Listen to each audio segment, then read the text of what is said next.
Rain lashed the windows as I dragged my suitcase across the hardwood floor. The house felt hollow and stripped of life. On the kitchen table, a single sheet of paper sat beneath a salt shaker. When I got back from the trip, my husband and mother-in-law had left a note. Deal with this senile old woman. I found his grandmother dying in the back room. Suddenly she whispered, "Help me get revenge. They have no idea who I really am." Her grip was iron. I dropped the paper as if it had burned my palm. The air in the hallway was thick with the scent of lavender and rot. Daniel had always called this room the storage closet. I pushed the heavy door open and saw a tiny bed tucked into the corner. Margaret lay there with her skin stretched thin over sharp cheekbones. Her eyes were milky but focused on my face with terrifying intensity. She was not the vegetable my husband described. She was a woman trapped in a cage. My hands shook as I reached for a glass of water. I pressed the rim to her cracked lips and watched her swallow, with a desperate, rhythmic motion. The house groaned under a fresh gust of wind. I realized then that the lights were not just off. They were disconnected. Daniel had intended for her to the dark, while I was away. He wanted me to be the one to find the body. It was a setup designed to break my spirit and my bank account, just as they had broken my father years ago. Margaret's breathing leveled out into a low, rhythmic hum.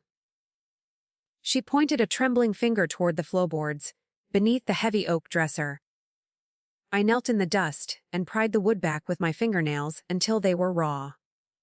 A metal box sat nestled in the dirt. It was cold and heavy, etched with symbols of a bank that had closed decades ago. I pulled it out and felt the weight of a secret that could level our entire city. Margaret finally smiled. The box clicked open to reveal stacks of high-denomination bonds and a small, glowing tablet. I tapped the screen, and a grid of security camera feeds flickered into life. Every room in the house was visible, including the living room where my husband now stood. He had just walked through the front door with his mother.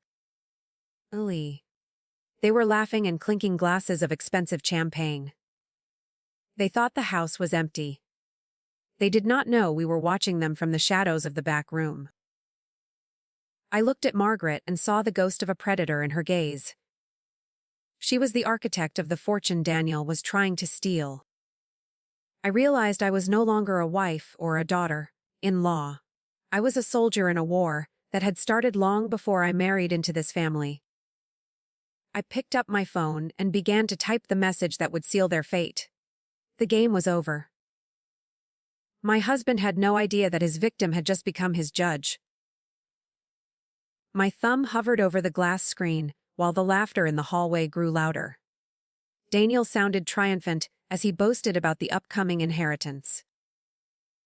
I looked back at Margaret, whose eyes were fixed on the tablet. She reached out and tapped a specific icon, near the corner of the display. A thermal overlay bloomed across the image of the living room. It highlighted a structural weakness in the wall behind my husband. A hidden safe pulsed with deep orange heat. I realized then that the house was a blueprint of traps. Daniel leaned against the very wall that held his undoing. He looked at his mother and laughed about my business trip. He called me a gullible fool who paid for his luxury. My chest tightened as I processed his words. I had worked 80 hours a week for this man. Every dollar I earned had been a brick in his palace of lies. I finally felt the rage ignite. Margaret pulled a small silver key from the hidden box. She placed it in my palm and closed my fingers over the metal. Her skin was dry and cold like ancient parchment. She pointed toward the kitchen, where a secondary access panel was hidden behind the spice rack. I understood my task immediately. I needed to bypass the security lock before Daniel realized the system was live. If he saw the camera light, our window of opportunity would vanish. I slipped out of the room and crept through the shadows. The carpet muffled my footsteps as I moved toward the kitchen. I could smell the expensive wine they were pouring. It was a vintage I had bought for our anniversary. My husband was drinking my history while plotting my future. I reached the spice rack and felt for the recessed catch. The wood clicked softly under my touch. A small keypad glowed with a faint and eerie blue light. The thermal signature on the tablet had been a warning. I entered the code Margaret had whispered before I left her side. The wall behind the rack slid open to reveal a narrow vertical shaft. Inside sat a series of glass vials and a ledger bound in black leather. I pulled the book out and flipped to the last page. It was a log of every dose of poison they had given the old woman. They had kept a meticulous record. This was the evidence we needed to destroy them both. My heart hammered against my ribs as I tucked the ledger into my waistband. I heard footsteps approaching the kitchen. Daniel was coming for more ice. I had seconds to hide or be caught in the act. I pressed the reset button and the panel hissed shut. I slid into the pantry just as the kitchen light flickered on. The shadow of my husband stretched across the floor. Daniel hummed a tune as he opened the freezer. He was so close I could hear his rhythmic breathing. He muttered something about how easy it had been to fool me. My grip on the hidden key tightened until the metal bit into my skin. He reached for a glass on the counter, right next to my hiding spot. His hand stopped moving, and he went silent. He was staring at a single drop of water on the floor. Daniel stared at the wet patch on the tile with narrowed eyes. I held my breath while my lungs burned for air. He took a step toward the pantry door and reached for the handle. My fingers clamped onto the black ledger tucked in my waistband. Just then, his mother called out from the living room about the television remote. He groaned and turned away, leaving the kitchen in a sweep of shadow. I exhaled a silent, shaky breath. I slipped out of the pantry and retreated to the back room. Margaret was sitting upright, her face bathed in the blue light of the surveillance tablet. She looked stronger than she had minutes ago. It was as if the presence of her enemies acted like a stimulant. I showed her the ledger and the glass vials I had scavenged. She didn't look surprised. Instead, she pointed to a specific page detailing a series of wire transfers to a foreign bank. The numbers were staggering. Daniel had been draining the estate for years under the guise of medical expenses. He wasn't just a thief. He was a systematic parasite. I realized then that my salary had been used to cover the tracks of his embezzlement. Every mortgage payment I made provided him with a new layer of insulation. He was using my hard work to fund the very poison that was killing his grandmother. The betrayal felt like a physical blow. Margaret touched the screen and pulled up a live recording of the master bedroom. My husband was standing by the safe, his hands moving with practiced speed. He pulled out a stack of documents and tossed them onto the bed. They were property deeds. I recognized the letterhead of my family's old estate in the countryside. He was planning to sell the only thing I had left of my parents. He didn't just want money. He wanted to erase my history. The old woman grabbed my wrist and pulled me closer to her bed. She whispered a series of numbers that sounded like a set of coordinates. I realized they were for a safety deposit box, located in the Metropolitan Bank vault downtown. That box contained the original power of attorney documents. If I could reach it before morning, we could freeze every account he touched. But the house was surrounded by his security. I saw the black SUVs on the monitors. I looked at the window and saw the rain had turned into a torrential downpour. The backyard was a sea of mud and shadows. I had to get to my car without being spotted by the cameras he controlled. Margaret reached into the box and pulled out a small remote. She pressed a button and the house lights flickered. A localized power surge was about to hit the grid. This was my only chance to move through the dark. The lights died with a sharp crack of electricity. I scrambled toward the window and unlatched the heavy frame. The cold air hit me like a wall of ice. I climbed out and landed hard in the wet grass. As I looked back, I saw a flashlight beam sweeping the hallway I had just left. Daniel was heading toward Margaret's room with a heavy iron fire poker. He wasn't checking on her. He was going to finish the job. Mud coated my skin as I crawled toward the driveway.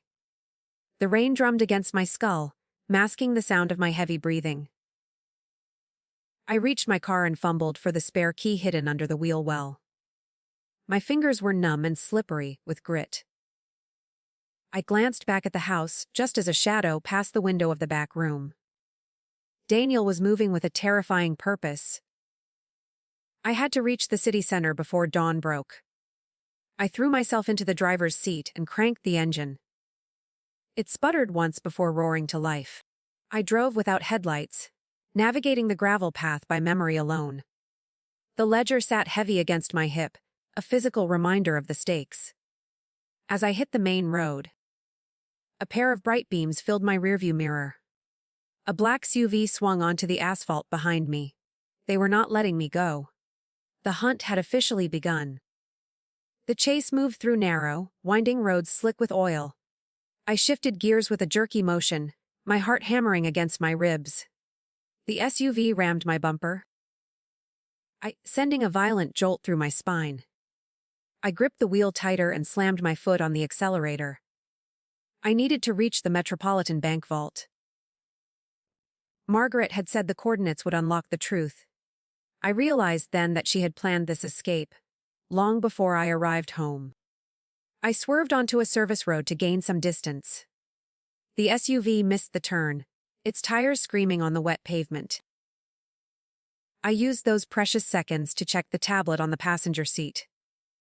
The screen showed a map of the bank's subterranean layout. A specific vault was highlighted in red. It was located deep beneath the street level. I saw the complex security protocols required for entry. It was a fortress designed to keep secrets buried forever. The city skyline appeared through the mist like a jagged crown. I parked the car in a dark alleyway 3 blocks from the bank. The rain had slowed to a miserable drizzle. I tucked the ledger under my coat and ran toward the side entrance. The key Margaret gave me felt warm in my pocket. I reached the service door and pressed the metal against the sensor. The lock clicked open with a heavy mechanical thud. I was inside. The air in the basement was stale and smelled of copper. I followed the red line on the tablet through a maze of pipes. My boots echoed on the concrete floor, sounding like gunshots in the quiet. I reached the final door and inserted the key. The tumblers spun with a slow, deliberate rhythm. As the door swung open, I saw rows of silver boxes. One stood out with a different seal. It belonged to the Hale Financial Group. I pulled the box from the shelf and set it on the table. My hands were shaking so hard I could barely grip the lid. I lifted the cover and found a single gold ring and a flash drive. There were no papers or deeds. I plugged the drive into the tablet and waited for the files to load. A video file appeared on the screen. It was dated 20 years ago. The face in the video was my own father, Elias, who I thought had died in a simple accident. My father sat in a high-backed leather chair on the small screen. His eyes were tired, but held the same warmth I remembered from childhood. He spoke directly into the camera about a secret trust he had built with Margaret years ago. He had known that Daniel's family was a nest of vipers. This box was my true inheritance, hidden away to protect it from their greed. My breath hitched as the realization sank in. I was never truly alone. The video shifted to a digital spreadsheet, showing a massive organizational chart. It was a complex web of shell companies and offshore holdings that led back to one name. My husband's mother, Linda, was the actual director of the firm that had foreclosed on my parents. They had been dismantling my life for 2 decades. It wasn't just about Margaret's money anymore. This was a long-term execution of my family's legacy.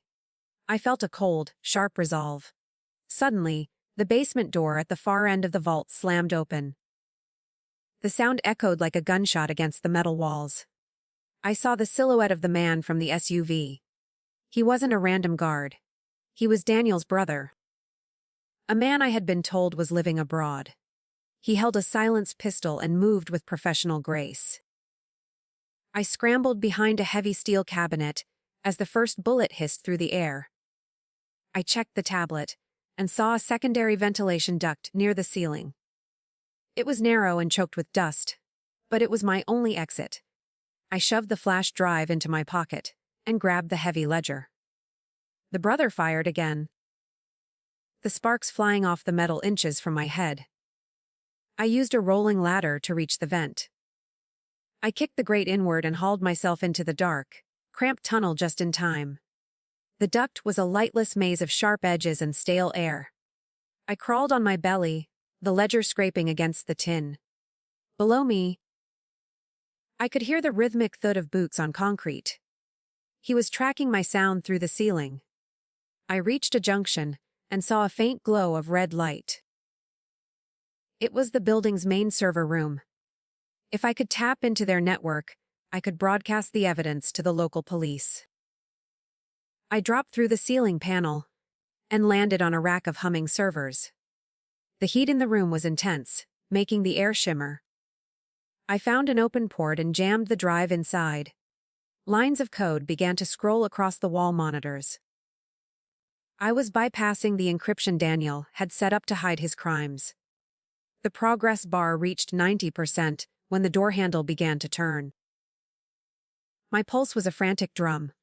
The door burst open, but it wasn't the brother with the gun. It was Gregory Shaw, the attorney Margaret had mentioned, who had been tracking the drive signal from the moment it went live. He was flanked by 4 men in tactical gear. He looked at me and nodded toward the monitors. The data was already being uploaded to the federal cloud.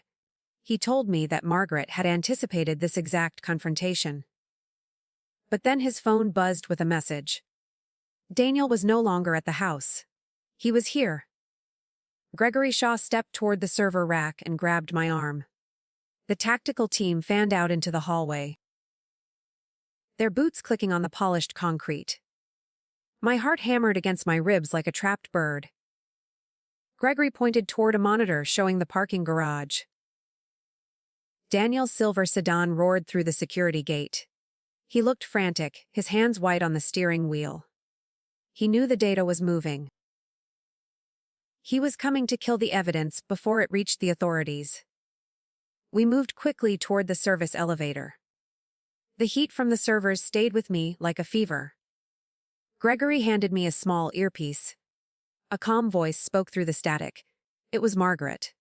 She sounded younger and stronger than ever. She told me to get to the lobby, but to stay away from the glass. Daniel was armed and desperate. I gripped the ledger against my chest. My knuckles were bruised and bloody from the duct. The elevator cable groaned. The doors slid open to the lobby. The space was filled with long shadows and the smell of industrial cleaner. Outside, the rain had turned into a thick mist. I saw Daniel's car skid to a halt in front of the revolving doors. He jumped out with a heavy black case in his hand. He didn't look like my husband anymore. He looked like a cornered animal. I stepped back into the darkness of a marble pillar. I had to wait. Daniel burst through the doors, his eyes scanning the room. He didn't see me yet. He started screaming my name, his voice echoing off the high ceiling. He blamed me for everything. He said I had ruined his life by being too curious. I watched him from my hiding spot. His mother, Linda, followed him inside a moment later. She was clutching a heavy handbag. Her face was twisted with a cold, sharp fury. They were finally together. Gregory signaled the tactical team to hold their fire. We needed them to reach the center of the lobby. There were sensors embedded in the floor that would lock the perimeter. Daniel moved toward the elevators, his weapon drawn and trembling. He stopped when he saw the flash drive still plugged into the wall terminal. He realized the upload was complete. He turned toward the shadows where I stood. Our eyes met across the vast, empty room. The air felt frozen. "You should have stayed in the car, Natalia," he shouted. His voice was raw. I stepped out from behind the pillar. I held the ledger up so he could see the names. I told him I knew about my father. I told him I knew about the poison. He laughed, a dry and hollow sound. He said it didn't matter what I knew if I wasn't alive to tell it. He raised the pistol. I didn't flinch. I felt a strange, calm power. Suddenly, the lobby lights flared to a blinding white. The massive screens on the walls flickered to life. Margaret's face appeared on every surface. She was sitting in her tall armchair, looking regal. She told Daniel that his accounts were already empty. She had triggered the kill switch minutes ago. He was standing in a building he no longer owned. Even the clothes on his back were bought with stolen money. His jaw dropped. He looked at the screens in pure shock. Linda screamed and reached into her bag. She pulled out a small glass vial. It was the same poison they had used on Margaret. She threatened to smash it on the floor. She said if they went down, everyone in the room would die with them. The tactical team moved in, their lasers painting red dots on her chest. The tension was a physical weight. I took a step toward her. I told her the ventilation was already sealed. She was bluffing. Daniel turned his gun toward the ceiling and fired a single shot. The glass of the chandelier shattered and rained down like diamonds. He wasn't aiming at us. He was aiming at the server terminal. He wanted to destroy the hard drive. I lunged forward and tackled him before he could fire again. We hit the floor hard. The ledger slid across the marble. He scrambled for the weapon, his face inches from mine. I saw the pure hatred in his eyes. The tactical team swarmed over us before he could move. They pinned him to the ground and wrenched the gun away. Linda was tackled a second later, the vial rolling harmlessly away. It was over. The silence that followed was deafening. I stood up and wiped the dust from my coat. Gregory walked over and picked up the ledger. He handed it to me with a slight bow. Then, my phone buzzed. It was a message from an unknown number. I stared at the unknown number, while Daniel was dragged toward a waiting police cruiser. The message was a single high-resolution photo of the back room at our house. In the image, Margaret sat in her wheelchair, but a red laser dot rested squarely on her forehead. My heart plummeted into my stomach. The tactical team in the lobby was only half the story.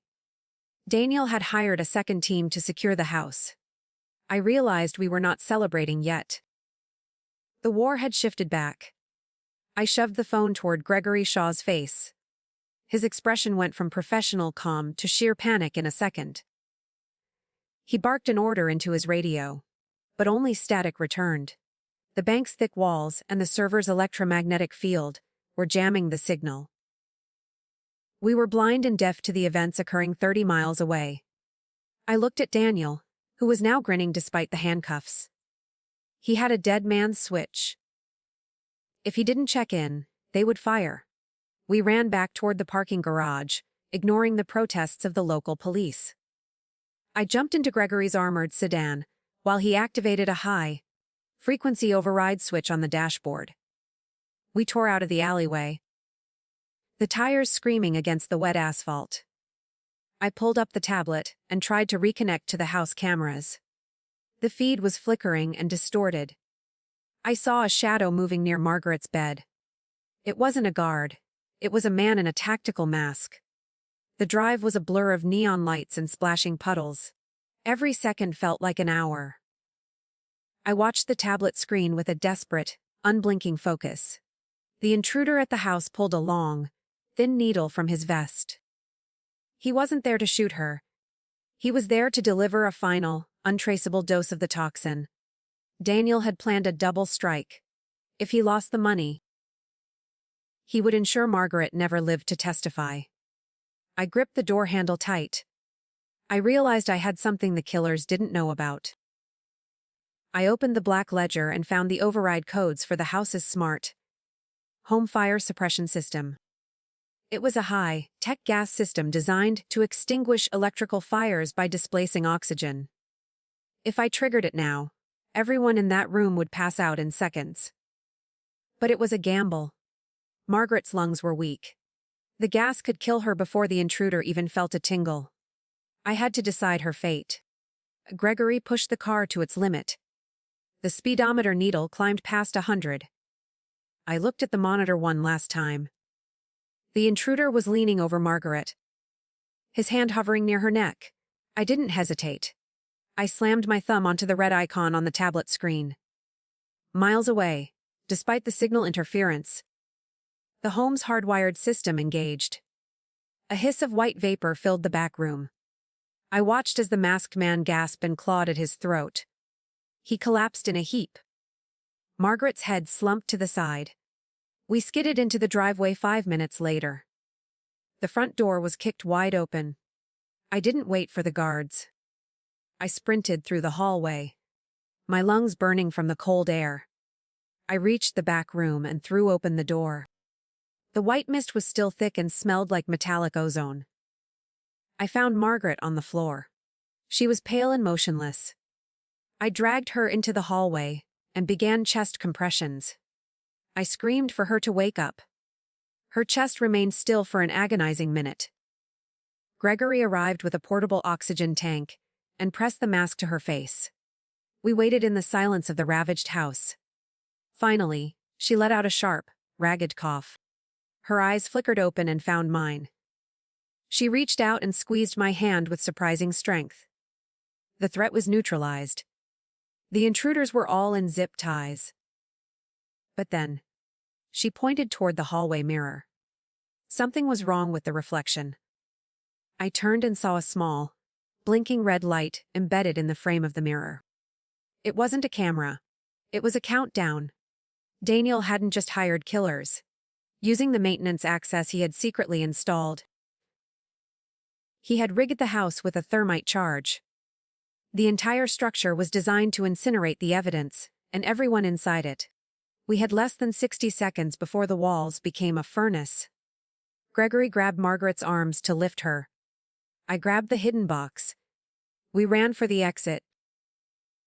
The heat hit us before we reached the porch. A dull roar started in the basement, shaking the floorboards beneath our feet. We tumbled onto the wet grass, just as the windows blew outward in a rain of glass. The house I had worked so hard to maintain was vanishing in a column of orange fire. I sat on the lawn and watched the flames. I felt a strange sense of relief. The past was burning. But Margaret was holding a second key. The one to the hidden estate Daniel never knew existed. The fire reflected in Margaret's eyes as she sat on the grass. The warmth felt like a clean slate after years of cold lies. My skin was stained with soot, and the smell of ash hung heavy in the damp air. I had lost the house. But my spirit felt lighter than ever. Gregory stood by the car, watching the embers dance against the dark sky. We had survived the furnace. I looked at the second key and realized my life was just beginning. 1 year later, the courtroom doors swung open with a heavy thud. I wore a tailored suit and walked with a steady, quiet confidence. Daniel and Linda sat behind the defense table, looking haggard and broken. They were no longer the masters of my world. The judge looked down at the piles of evidence we had salvaged from the bank vault. The truth was finally written in stone. I took my seat and felt the weight of the past slide away. The verdict was a rhythmic drumbeat of justice. 12 years for Daniel and 10 for his mother. Tried to poison a legacy, but they only succeeded in destroying themselves. I didn't feel joy as they were led away in chains. I felt a profound sense of closure. My worth was no longer tied to their approval or their greed. I had learned that real power comes from within. I walked out of the courthouse into the bright morning sun. I now lead the Hale Foundation from a high-rise office in the city. We protect the vulnerable from the same predators who once shared my bed. Margaret sits in the garden of her new estate, finally at peace. She taught me that kindness is a weapon if you know how to wield it. We spend our afternoons talking about the future instead of the dark. The foundation has already saved hundreds of families. My father would be proud of this work. The black ledger sits in a glass case in my private office. It serves as a reminder of the price of blindness. I never again ignored the small signs of rot in a relationship. My new home is filled with light and laughter. I chose the furniture and the colors myself this time.